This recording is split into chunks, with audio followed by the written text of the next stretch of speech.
So I was told women control access to sex and babies, and men control access to marriage. But we don't need marriage for society to progress. So we essentially don't need the one thing that men control access to have a thriving society. So that is why child-free women or the 4B movement is so detrimental to the power men hold. If you can no longer use the fear of being single or not being married to control access to a woman's body by way of marriage, because marriage is a business contract, which is an exchange of property, which in the past was women and the property women held.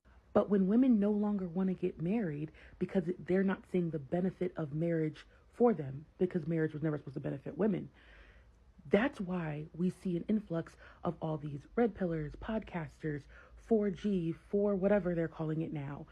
It's because they're losing the power they had on women. When I was being raised, women were seen as something that wasn't valuable. They were something you had, but women weren't as important as men.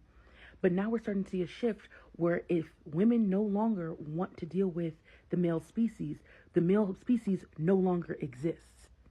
And if the male species no longer exists, they can no longer be in power. So like my mutual Chad alluded to, if you're going to be a part of 4B, if you're going to be child-free, you better start getting firearms involved.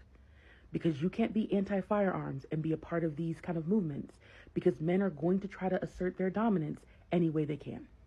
And that's typically through violence.